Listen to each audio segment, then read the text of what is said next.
After sweeping the Baltimore Orioles, the Kansas City Royals are advancing to the AL Divisional Series of the playoffs, their first playoff series win since 2015, taking on the Yankees, the Bronx Bombers in the ALDS series. Let's talk about it. Welcome into the KC Sports Authority podcast. He's Christopher Tenpenny, and I'm Keegan Russell. And welcome into a Royals edition of playoff baseball. Chris, not only do they win the series, they basically shut down Baltimore's offense with almost no effort at all to get that done. It felt like they were just not letting guys do anything against them. But now they head into enemy territory, to the evil empire, the Bronx Bombers, the New York Yankees, to take them on in the AL Divisional Series round of the playoffs. And the other thing that also means is that playoff baseball is back in Kansas City, as we will get Game 3 here this upcoming week on Wednesday. So a lot to get into. We've got to talk about the upcoming series, but I want to go back to the Baltimore series. Thoughts on that two-game sweep? Yeah, no easing us back into playoff baseball as Royals fans. They kept us on the edge of our seat the entire time, only scoring 3 runs over 2 games. But when you have Cole Reagans and you have Seth Lugo, and the bullpen, man, continues to thrive off that September surge. Like, I guess 3 runs is all you need. Like, dang. Yeah, if I had told you ahead of that series that the Royals only score 3 runs, you probably think not only do we lose the series, but we probably don't win a game at all. Right. Yeah. The only way I'm thinking, like, if maybe Cole did what he did, except for he went 8 innings like Burns did. So I don't know, man. It was crazy. The offense, and here's the thing: there are still some moments there with the offense that was encouraging in the Baltimore series. Like, the runners from scoring position is still a huge issue, but they were getting guys on.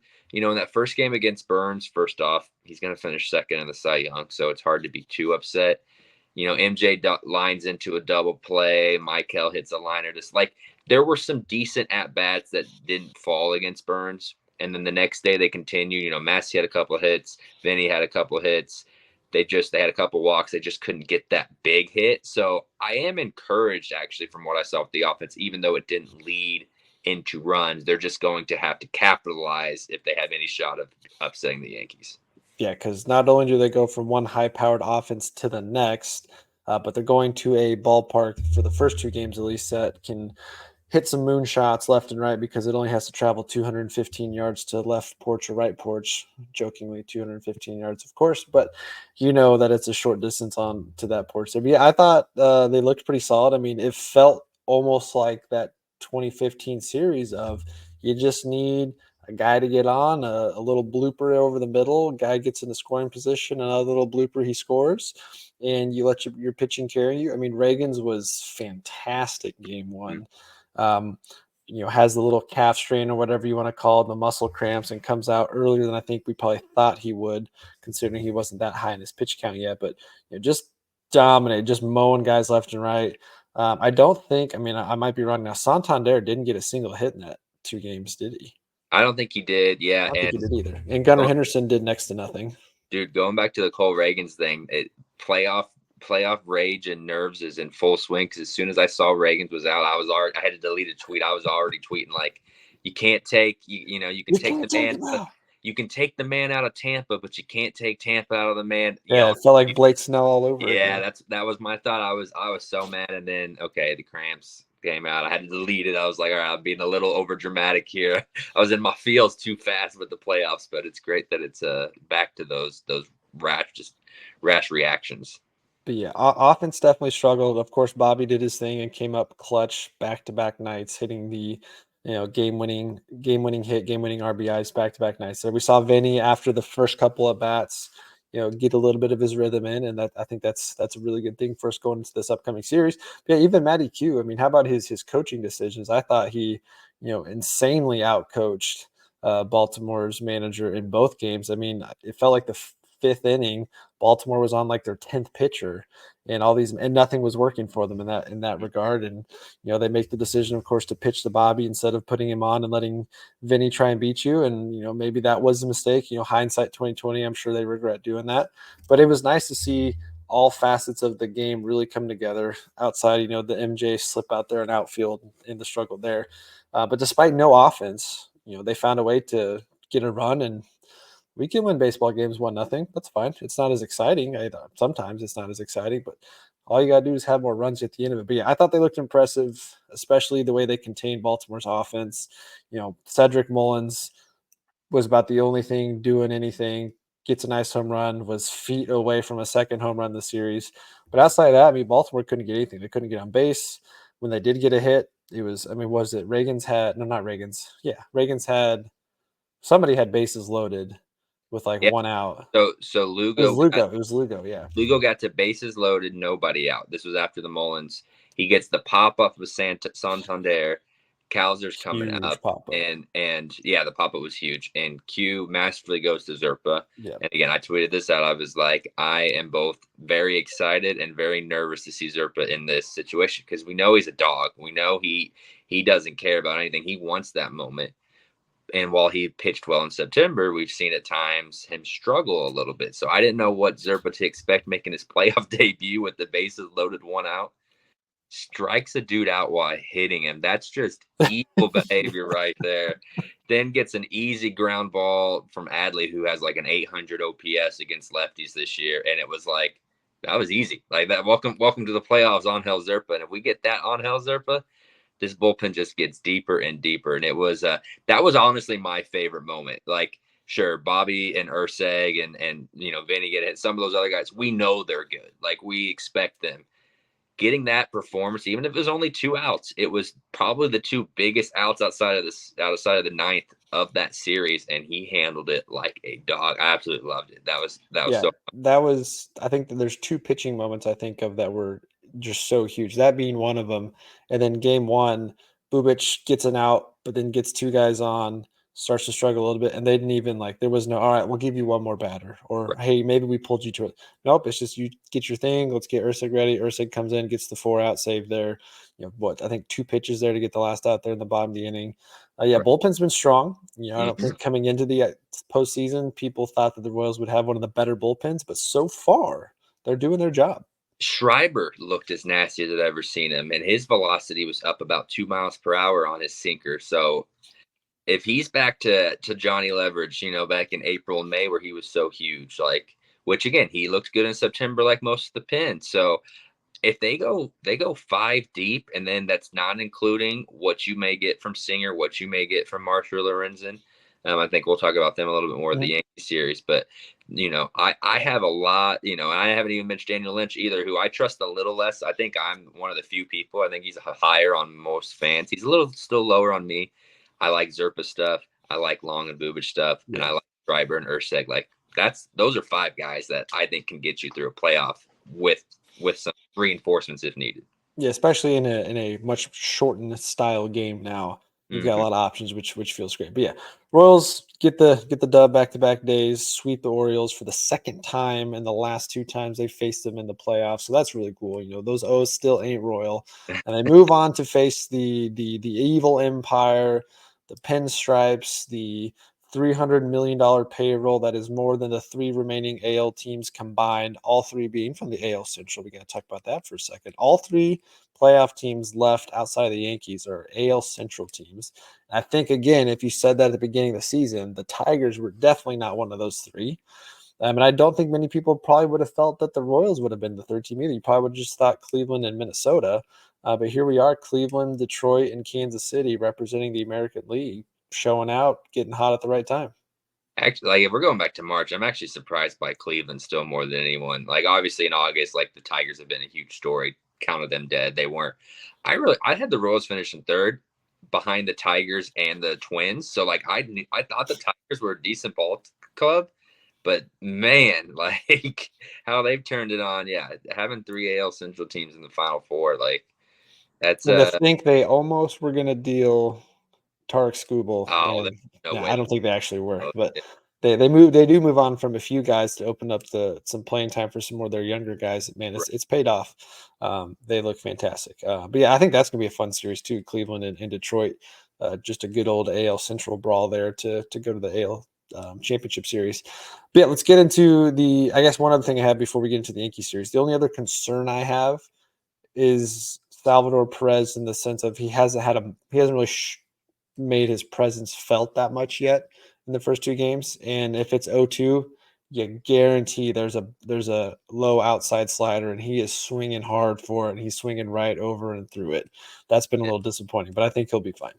Right. Salvi had a weird Baltimore series because he had his three hardest hit balls were all outs. He was a left field victim that would have gone out in like Yeah. 21, 30 stadiums.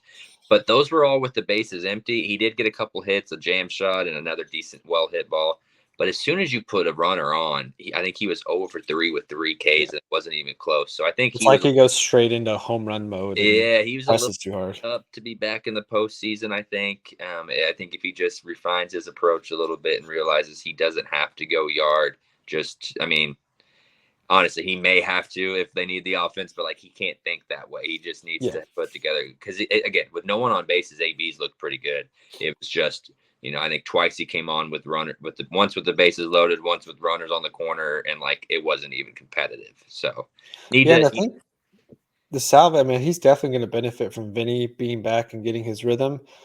But like you think about how the game progresses, if Michael Garcia is getting on base at the bottom half of the order, or Kyle Isbell's getting on, and Bobby hits him over, and we, just keep trucking along there. Salvi's not having to get up there and hit a 3-run shot. I mean, he's just got to get the ball to right. the outfield, find a spot, and there's 2 runs right there. So I think it's gonna come together.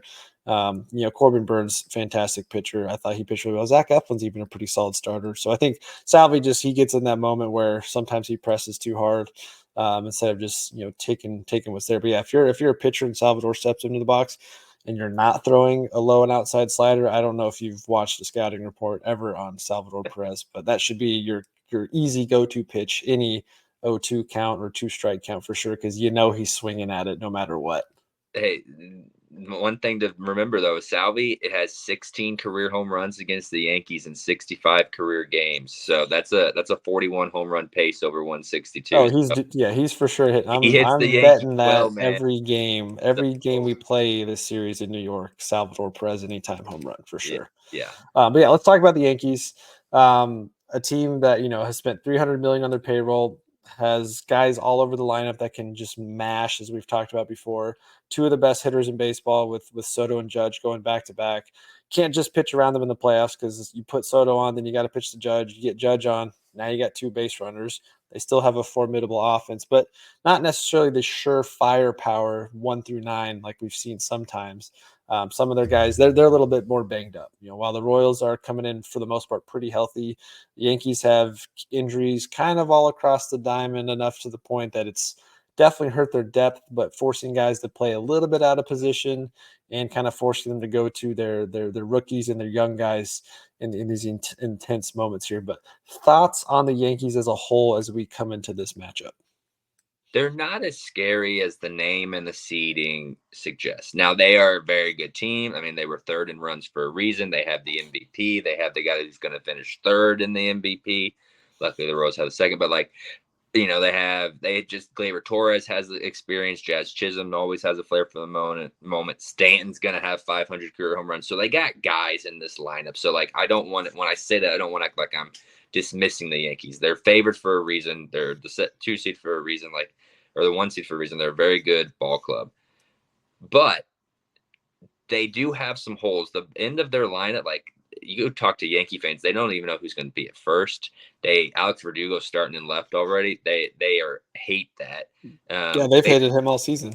Volpe is already a bust despite winning a Gold Glove and being like an average offensive shortstop, but like being he's probably going to finish second or third in Gold Glove. Like he's a very good shortstop. He's a bust though because he's not Derek Jeter. But like so you have Gleyber Torres has been mad all season that he's oh been yeah forced into another position that right. wasn't his to start with. So like, and again, and Jazz Chisholm has 2 career playoff games. It was Quick and Philly last year. Like that's so it's not like he has a ton. So you look at it and like there's names there's guys that have had big moments, but it really comes down to 2.5 guys because Stanton has great playoff numbers. Like he may be old and he may not be in that lineup all the time during the regular season. He turns a gear. So I'm actually going to call it a straight 3. They have 3 guys in that lineup that terrify me. But the other 6, like they're to be had. They're like I think that they're being a little overhyped how good the rest of that lineup is because of the names, because you've heard of Glaber, because you've heard of Verdugo. Like, so I don't think they're as strong as the name value suggests. Yeah, and despite his 13 home runs in his six different seasons being in the playoffs, Aaron Judge is only batting 211 in the playoffs so Right. far, and I'll take that. I'll take that chance considering he was batting close to 330 all season. Right. And for the Yankees, to me, I think a lot of this series comes down to the Royals are playing with house money. They're going to play free and loose. There's no pressure, absolutely no pressure. If they go out and lose the series, Kansas City's not sitting here angry at them. We feel No. great that we made it to the playoffs to begin with. We won a playoff series. I guess if you want to call a wild card series a true playoff series, but the Yankees have all the pressure. Again, you're talking $300 million of pressure on that roster. If they really come out and disappoint and lose this series, you've got guys looking to get moved. You got Soto going, maybe I'll go somewhere else. Right. And then we're sitting here having the same conversation people have been having about Mike Trout the last 10 years of you're letting one of the game's best players of all time just waste away with the fact that you can't win in the playoffs. And Yankees haven't won a World Series in 15 years. The Mm. Royals have been to 2 World Series since the Yankees won their last. And so all the pressure's on the Yankees. And I think that's fantastic for the Royals coming into this matchup because there's just, again, not that much pressure. Now on the flip side though, they are going into Yankee Stadium, which is an insane place to play. No matter how good or bad the Yankees are, it's the mecca of baseball to a lot of people. So the stars are going to be out and shining. The lights are going to be super bright. But it feels like the Royals are not that type of team that really lets the pressure get to them of the moment. Bobby Witt, this is his first moment of playoffs. He comes up clutch back-to-back nights. Salvi's been there, done that. This pitching staff's got a lot of playoff history there that has experienced these types of moments. Tommy Phan's been in moments like these before. So I think a lot of good things are going for the Royals heading into this matchup, whereas maybe 10, 12 weeks ago, you go, oh my gosh, there's no way I want to see the Yankees in the playoffs. Well, I really don't feel as nervous about this series as I did before. And I think it's because things are clicking right now. I want to talk about the pitching here for a moment. We know Walker's going out there game one. We know Waka has been excellent against Aaron Judge in his career. 1 for 18 is Judge against Waka with 11 strikeouts. They're throwing their ace out, though, and Garrett Cole, who once he finally got back from his injuries and got into the groove of things, he's had a pretty dang good season. Now, we mentioned off air earlier that he hasn't pitched super deep into games all year, and they've kind of really haven't let his pitch count get up super high, and his strikeouts aren't nearly as there as they were in the past, but he's still, all things considered and healthy, probably one of the 10 best pitchers in the American League, if not top 7, top 5 when perfectly healthy. So thoughts on game one, thoughts on the series as a whole and this matchup that we got going here in less than 24 hours. Yeah, I mean, he's the reigning Cy Young Award winner. He won it in 2023. So, like, yeah, I know he was injured and he didn't pitch as much this year. You can't forget that it's still Garrett Cole. He has over 100 career playoff innings with a sub-3 ERA. Like the dude has the credentials. So I don't really care that he's been injured. Maybe hasn't looked his best time. In my mind, it's still Garrett Cole. So Royals are going to have to match it. This is like the Royals aren't going to be able to win this series. I don't think by winning 3-2-1 ball games. Tomorrow's going to have to be one of those games. I think it's going to have to be 3-2. They're going to have to fight just to create and score runs. But because I think Garrett Cole's about to be that dude again, especially on a lineup that's had its ups and downs, especially downs right now. Like I I don't love the pitching matchup, but I think it's the right decision going into game one because like I don't want to waste Reagan's on short rest, which he's never done. Yep. Like that seems like a risk in itself. And B, if Garrett Cole does become that dude, even Cole could go out there and score 7 innings of shutout ball. But Garrett Cole may match him. Like Yeah. I don't want Yeah, and that was something I was going to ask you on because as we look through the series, if you did go that route and you put your best against their best, and then we get to a game 4, and now Reagan's has had 2 starts in less than 10 days. And now maybe you're in a position where game 4 is a must win to keep the series alive. Well, do you want to throw Reagan's out there again? And so, well, and then on the flip side, if you don't throw Reagan's tomorrow, now he can't pitch game 4, realistically speaking. So, right. yeah, I find the timing of it's really, really intriguing. Now, coming into middle into September, I mean, Waka might have been the best starter in the month of September for us. I mean, he was nails, and this guy is super experienced. So he might not have the edge against Garrett Cole specifically. But if you couldn't go Reagans or Lugo, you Yeah. feel pretty good that Waka's going, especially considering that the Yankees have some strong left-handed bats, and there's no way you necessarily want to see Brady Singer out there on the road in that type of environment. Brady's been rocked around several times when he's pitched in New York. But yeah, game one's going to be interesting. I think to me, if the Royals come out and win game one, Oh, like they did against Baltimore, I think the series is over. I Like think it's I think that's crazy to say, and I think Yankees fans out there going, "What the heck? You guys are delusional." But if they win game one, there's no way we drop both at home. well, So you and win one at home, you've got a really dang good shot of taking this series. you steal the Waka start, you get Reagans twice, games 2 and games 5, and Lugo game 3. So like you feel, and that Lugo start's going to be at home in your ballpark. Like you feel really good about that. And honestly, like eh, I don't mind Singer and Kaufman as much. I mean, I don't love it because of Mm. Soto, but like, does Wells scare you? Not really. He's a rookie. He had a hot stretch there for like 6 weeks, but he's cooled off. Jazz Chisholm, he's got a lot of pop, but like I kind of wonder about his mental at times. Anthony Rizzo's not in this series. Oswaldo Cabrera is a switch hitter who doesn't have a lot of moments. Jason Dominguez, their stud, they call him the Martian rookie. He's a switch hitter who doesn't have a lot of experience. Like Ben Rice as another lefty. That's like I just named all the guys that would face Brady left-handed. Soto's the only one with maybe a little bit of jazz that really scares you. So like I would love Brady at home, but I do not want him to touch that left field porch or that right field porch, Yeah. excuse me, in Yankee State. I feel so bad for Brady because he's a huge part of why the Royals are Yeah, this. unless the game's completely out of hand, either we're up a lot or we're down a lot. I really don't want to see him the first two games if No, necessary. if necessary, Unless it's like the bottom half of the lineup for an inning. which But sucks because again, he is a big part of why the Royals are here. yeah, Like, I mean, honestly, as much crap as he probably gets throughout the year for his struggles, he's had a good year. I mean, he like bounced back ERA, from last year. His ERA, yeah, I think he almost two full runs down on his ERA this year, and he's had a pretty solid year. But the fans remember the monster home runs he gives up and the clear. He has six a run clear outing, that kind of deficiency. stuff. He Yeah, has a clear deficiency against left-handed pitch. That's why we were talking a little bit earlier. Like, if we want to talk about Singer, I don't mind if you find a pocket for him.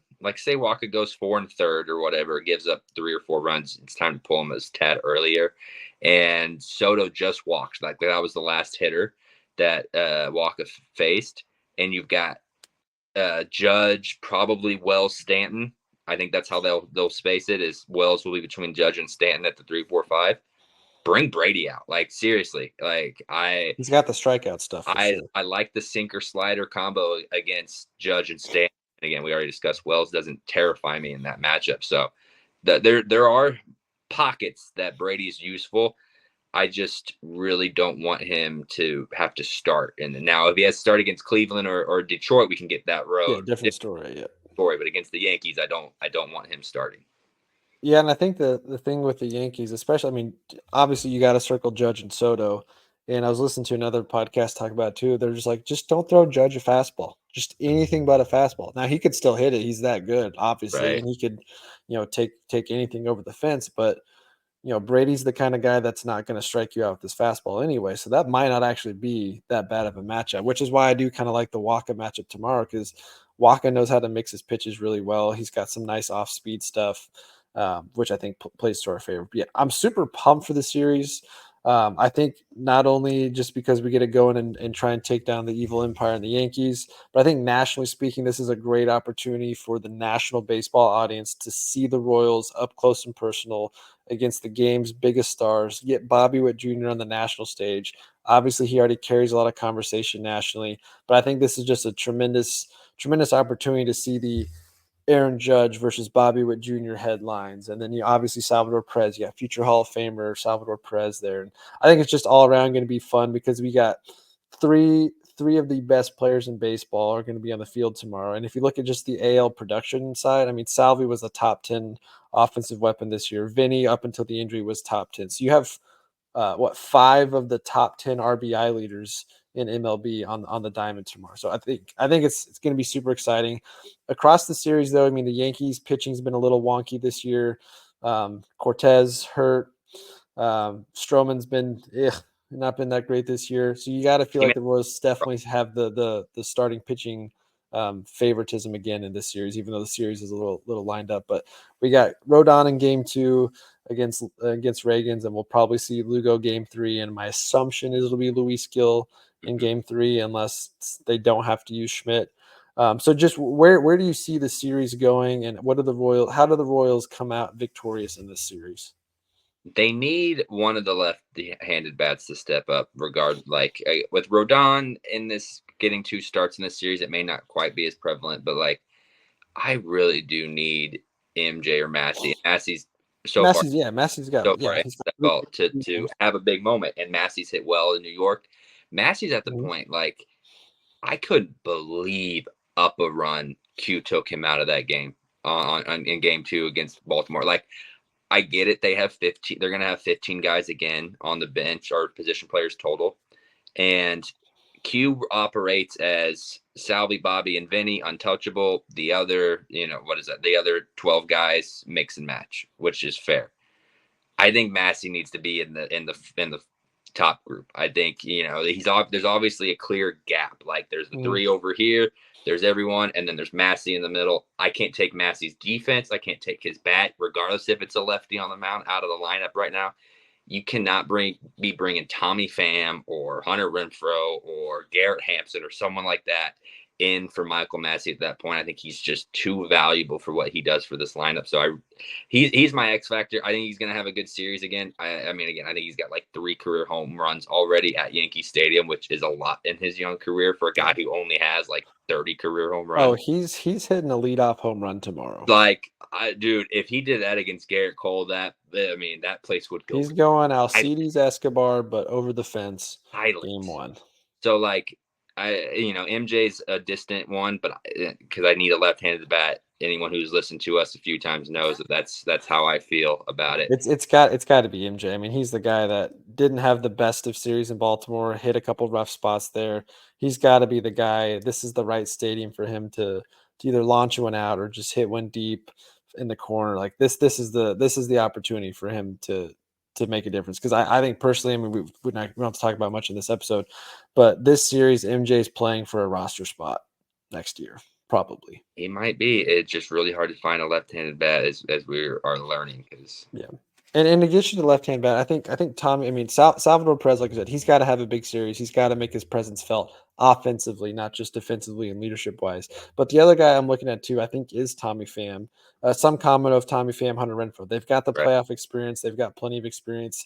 Pham has hit Garrett Cole pretty well in his lifetime. So I think Pham's another one. I mean, obviously we don't know what the lineup is just yet necessarily, but I think Pham's going to be starting out there. So Pham's got to be another guy with his experience to go out there and make a difference in this game too. I am interested. Yeah, that's a good point.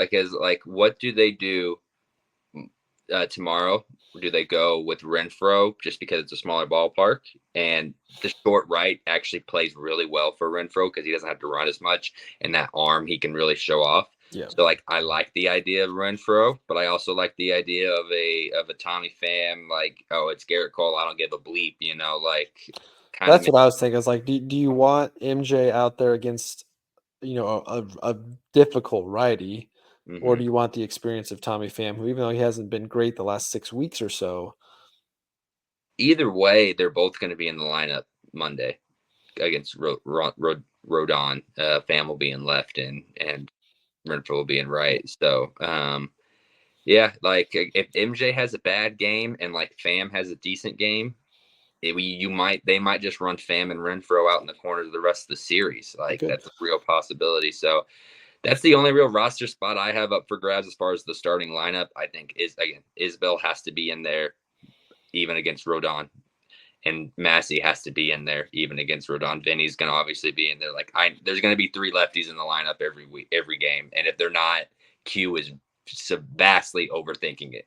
Like matchups are great. Like don't get me wrong. Like maybe late in the game you'll have to if you're down, you'll have to sacrifice some defense with Isbell to bring in, you know, a DeYoung or a Hanson or something like that. That's fine, but like you cannot start off the game without Massey and Isbell in the lineup. They're just too important to how this team needs to win, which is by defense, speed, and just taking the advantage on the base paths. Yep, old school baseball. I mean, you talked about it off air with me that Austin Wells not the best defensive catcher, not the Right. quickest release, quickest reaction time. So maybe this is a game. The Royals at times were a really good base stealing team this year, and then they just didn't steal bases for a couple weeks because it wasn't needed.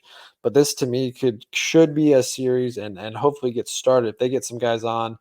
Bobby specifically, Michael, if he gets on. I think this is a series that they should look to take some advantage there and kind of manufacture some runs, especially since the running and score runners with in scoring position hasn't been great. Yankee fans are kind of scared of Michael Garcia, not in the few I've seen anyway, not in the sense of like they think he's going to be a real problem, but they're like if they know that the Royals are 3 deep on the lineup. So they're like if you let Michael get on, it didn't take very long to look at Michael and see 37 for 39, the worst OP in stolen bases, the worst OPS of all starters in baseball. Yet he has this many runs scored. Like it Yeah. didn't take them very long to piece together that like you start He walking, gets on, he's probably scoring. the 9 hitter, you're giving the Royals a run. Like, you know, Yeah. they piece that together very quick. And so like he is a scary factor down there at the bottom of the lineup if he can just put together good plate appearances. Yep. The other guy I want to ask you on, because we didn't see him in the 2-game series, but that is Paul DeYoung on the bench. We've talked before about the power pop with him, but there's really not a whole lot else there that he provides the lineup that we can't get elsewhere. Thoughts on him not playing, and maybe thoughts on how we could see him in the series? Yeah, I thought he's potentially a casualty on the roster just because of left field and how giant it is. It was between him and Grossman for me, and they ended up going Grossman. I think a lot of that has to do with Vinny being back. There's not as many pinch hit opportunities with Vinny in the lineup. I I think DeYoung just it spells desperation when if they have to go to him. Which again he had some big moments and it was a big boost when we got him. So like I'm forever thankful for there. But in the playoffs, you have to roll with your best 9. And I think your best 9 against righties includes MJ, and your best 9 against lefties includes either Renfroe or Pham. And I think you really only need to go 10 deep at this point. I think Michael needs to be, at third. I need Bobby at short, Mass. The lineup at this point. Like Yeah. for me, I don't need Freddie in the lineup right now. Great in the regular season, really helped us at times. I don't need those guys playing much unless it's bottom 9 or top 9, you're down 2 or 3 runs and you just have to make sure you favor every matchup. I think there's 10 guys that give you an opportunity to win, and I'm rolling with those 10. Yeah. Well, last time the Royals faced the Yankees up in New York, even though we lost a couple of those games, offense was able to put up some runs, and we saw 4 different guys hit home runs in that series. So hopefully that shows up because yeah, it's going to be tough. The Yankees, like, it's tough enough to keep Baltimore down the way they did 1 run Right. with that lineup. It's hard to say you're going to replicate that again with this You Yankees can't. lineup, who is capable of putting up 7 runs in an inning if things go poorly, and 3 batters later you're looking up and there's 3 back-to-back-to-back home runs or something. So you got to get some more runs here. Hopefully you see a little bit of the long ball. Um, but I think for me, I feel a lot more confident in this series with the way we're pitching right now. Waka might give up 2 or 3 runs, but you feel like he can kind of control the game some. And now you feel like you've got guys behind him that if things do get a little wonky, you're not so worried as where Right. 6-7 weeks ago you're going, oh my gosh, we get to the 7th inning and the Royals are up 3-1. That's not safe. Right. And it's not safe in this type of series because the Yankees can do it, but you feel much better about that situation. Yeah. And then one other thing the Royals have the advantage at is the Yankees hit left-handed pitching considerably worse than they hit. They're the best team in baseball hitting right-handed pitching. Which you're like, well, how's Waka 1 for 18? Waka kind of works backward because of that changeup. He doesn't quite Got apply. that off speed. He's got that dangerous off speed that neutralizes the righties. But anyway, like the Royals are equipped for it. Not only is their ace going to get 2 starts if it goes 5 and is left-handed in Cole Reagans, but also there aren't a lot of teams that can put out an Angel Zerpa, a Daniel Lynch, and then maybe 2 of your best 3 are also lefties in Chris Bubich and Sam Long at this point. So I think that's going to be something to monitor. I think that they are going to like the lefties even against Aaron Judge, even against Stanton if it needs to be, to neutralize a Wells, a Soto to an extent. You're not going to neutralize Soto. A Chisholm, those are the kind of guys that their right-handed options are way worse on the bench. Trevino's their backup catcher who's a righty, doesn't hit very well. Again, we talked about some of these other young guys. They're not. John Birdie is like their version of Dairon Blanco. Well, Or Garrett Hampson, yeah. Either way, I think they like to use him a little more as pinch runner. But yeah, he can play 7 positions if you need him to. So like their bench isn't as deep in that against left-handed pitching. So the Royals are gonna see you're gonna see Daniel Lynch in this series. You didn't see him the first time. He has to make an appearance because I think that's the key to especially if you don't quite get the length you want out of Waka or Lugo. You're gonna see all 4 of those left-handed bullpen guys come into play. Okay. All right, well, let's finish up with some predictions. Let's go game 1, and then let's go through the rest of the series, how you see this playing out. And then I want a surprise player on the Royals side to make a big impact moment in this series. Okay. I know we're a Royals pod, so like I think the Yankees win it. Like we just talked about all the ways the Royals can win it, like and where you should feel good. Like this is not like a slam dunk kind of thing. I just feel like the Yankees have too much firepower and too much. It's the offense that worries. It's the expectations too. Like Soto's won a World Series. Judge, you can say his playoff average isn't good. He still has like an OPS. It's like still almost an 800 OPS, which is better than most players are. So like, sure, it's not Judge standard. He's still been good. Stanton's been great. I think they're going to win it at 4.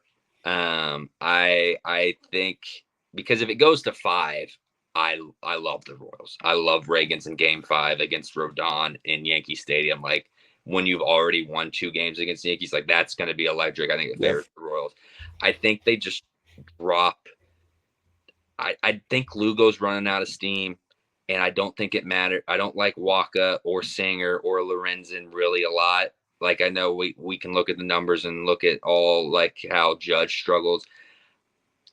Waka, we haven't talked about. He's given up 21 earned runs in his last 17 postseason innings.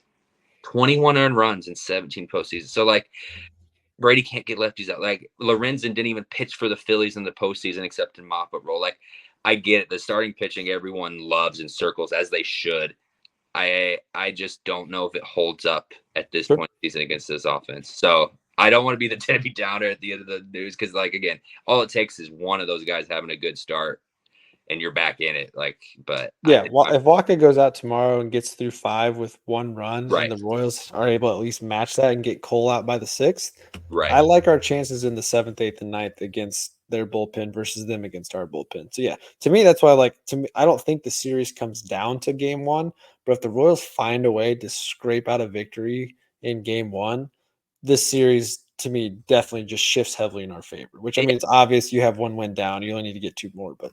And Kaufman is clearly a factor, by the way. Like, it doesn't matter which game you win. Like, I know I said the Yankees in 4, which suggests that they probably win both games in Kaufman, which is kind of crazy.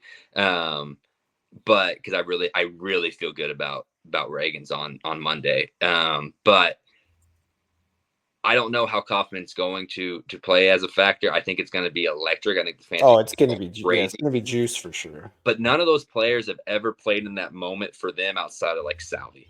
So I'm a little worried about that. That adrenaline, that rush, that need to go up and make a big moment. I'm worried they're going to be gripping the bat a little too tight in the first 3 to 4 innings because of that. Because I mean, it is juices flowing. I mean. Like I can't even imagine. They didn't gradually learn how to win. You remember the first run of this with Kane, Hosmer, those guys from 2009 actually, but from 2011 when most of them made their debut, they won a few more games every year. So yeah, the wild card game was their first time playing in a crowd like that.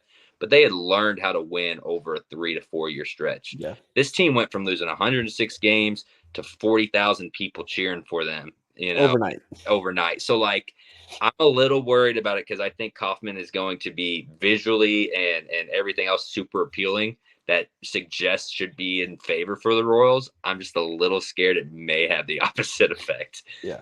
One thing that we haven't talked about as far as schedule goes, but I think could play an advantage to the Royals possibly is the fact that the Wednesday game is not a day game. They are not the first game on the slate. They are the night game, which I think is great for baseball because again, you put Judge versus Bobby Witt Jr. on the national stage every single night there. So I think that could play a factor. And then assuming they get to game 4 too, it's another night game Thursday night, and then again Friday. So these are all night games that are going to be had, which I think honestly does play a factor because more people are going to show up in the crowd if it's a night game than a day game. Something about day game baseball against the Yankees just feels like a 12-3 blowout. I don't know why. So give me the night game because again, all eyes on them, put all that pressure on the Yankees as much as possible, and I feel like they make a mistake. Yeah. And then to finish your last question, because I kind of rambled there on the prediction. I think if the Royals win this series, it's because Renfro ran into one or two. Because they need some pop. You have to hit a few homers Mhm. to compete with the Yankees. Again, you can maybe win one of these games 3-2, 2-1. You're not going to do what you did to Baltimore all three if you're going to win this series. You're going to have to win a game 6-4 or something like that. And if they do, I think it's because Renfro hits one or two homers in the series and really, really makes his presence felt. Yeah, I'm gonna go Melendez. I think Yeah, MJ gets a pinch hit at bat. We know how clutch he's been this year in pinch hit at bats. yeah. So give me an MJ Melendez pinch hit. Let's go seventh inning, pinch hit, 2-run shot, 3-run shot, something like that to make a difference. And then honestly, like I don't know what it is. I feel pretty good with Waka game one. Something about it. I don't feel like there's going to be a lot of nerves. I feel like the pressure's on Garrett Cole to perform, to be the ace of the staff like he's supposed to. And somehow I just feel like the Royals go out, steal the first two. Yankees are back against the wall. They go out and win game three, but then the Royals clinch it in game four and they win this thing 3-1. Now, again, I Dude, am with you playoff with the fact baseball. that the Yankees should probably win this series, but it's freaking playoff baseball. Anything can happen, Yeah, and I don't think anybody sat here and thought the Royals were going to beat Baltimore 3-1 over 2 games and right. sweep them on their home turf. Right. I felt super good against Baltimore. Was not expecting them to win the way they did. So, Yeah, yeah, I thought they were going to have to figure out to win a 7-6 type of game. yeah, same. And I'm saying the same thing about the Yankees. And I'm not quite there with the offense to think they can, but maybe they prove me. Maybe they just keep pitching their asses off. The bullpen keeps coming in clutch, and they do. And like, I'm sitting here looking like the ass you picked against the Royals. Well, I I hope mean, that's the the, case. the the odds say the Yankees should win this series. They're the better team. They had the better season. But playoff baseball, you throw everything out the window. The Yankees have had a week off. They're going to be rusty. Here's They're going to be cold. They're going to feel pressured. Here's the thing I'll throw out there too. If the Yankees or if the Royals do win this series, I really hope like the Guardians and Phillies need to win as well. Their series because say if it's Kansas City, Detroit, and Mets and Padres, the format is just going to be yelled at the entire way because that means all the teams with buys will be out. So like, I don't want to have to listen to Yankee fans complain about the format for 6 months or however long it is. I'm gonna if the Royals win this series, I'm gonna be hoping that Philly and San Diego Dodgers, I think, and the Dodgers, I think, can get away with it because of the rivalry. But I'm gonna need Cleveland and Philly to win their series to shut up the Yankee fans. Yeah, yeah. It's good playoff baseball. One thing I want to throw up here real quick. Let's see. This might not be the exact stat, but since the MLB format has changed, um, the one seed has. That's right. Maybe I won't get into it because I don't want to get the stats messed up. But Yeah, wild card teams have performed better than you would expect since the playoff format has changed, and 1 seeds have performed a little worse than you would expect to in this change. Not that that might impact this series, but In the just an interesting note. in the first 2 years, 3 of the 4 World Series teams have been wild card. The Phillies in 2022, and then the Rangers and Diamondbacks in 2023. The Astros, I don't know if they were the 1 or 2, but they had a bye and they made it in 2022. But Yeah, first time in like 50 years that the Astros aren't going to be in the right, divisional series. It right. feels like. So like it has favored wild card teams a lot, which again, Royals have already kind of got the juices out. We talked about how their offense looked a little better than maybe the score suggested. They keep building on that in a smaller ballpark. Hey, Massey runs into a 2-run dinger, Renfroe rips a double, MJ, like all of a sudden Bobby, Salvi, and Bade doing their thing. All of a sudden the Royals are back to kind of what they were there in July and first part of August. Like anything can happen. Yep, but that's what's great about playoff baseball. Stat like Michael Garcia, his rough season ends and he goes straight to a 0.000 on his batting average, and he can start fresh. Same thing happens in playoff baseball for everybody. So yeah, I like it. Feel good about it. Not as scared about the series as maybe 4 or 5 weeks ago. Feel pretty good about the Royals' chances this postseason. We'll have to do probably a preview ahead of Wednesday's matchup after to Yeah. get the first 2 out of the way. But yeah, Royals Yankees ALDS series begins here in just a matter of hours. Walk on the mound to take on Garrett Cole. Give me Michael Massey anytime home run. Give me Michael Massey to hit a home run to start the game. I think Salvador Perez has a big outing this weekend, and I think the Royals come out and show the Yankees that they belong on the stage and that they are to be taken seriously, because I think nationally speaking, most people don't give the Royals any shot in this series, Maybe and nor should they, because the Yankees should go out and win this series. They've got the two of the best 5 players in baseball, so they should go out and dominate. maybe Tommy Pham comes up swinging at someone and we renew the old 80s 70s rivalry. You never I know. love it. I love it. Hey, he can get hot, Yeah. on the field and Oh, I meant temper. physically. I meant Yeah, temper. physically. Yeah, he could get hot tempered there. But yeah, I love it. I think it's gonna be a great series. Looking forward to it. Just super excited that we get to talk about playoff baseball here in Kansas City. But yeah, that'll wrap it up on this one. Make sure if you have been checking this preview out, you hit that like and subscribe button below. We are flirting around the 1,000 subscriber mark, and each day we add a little bit more to that. So hopefully this helps kick us over there for sure, for good. So super grateful for all that. But yeah, let's go Royals. Would love to see everyone's predictions and comments below in the comment section. Hit us up on Twitter, Facebook, Instagram, TikTok at KCSA Pod with any of your predictions. I'm sure I will probably also throw out a few different game day gambles bets over the next couple of games. But yeah, that's all I got. Chris, you got any other final thoughts on this series? No, let's go Royals. Let's go Royals. All right, guys. We'll catch you guys in the next episode.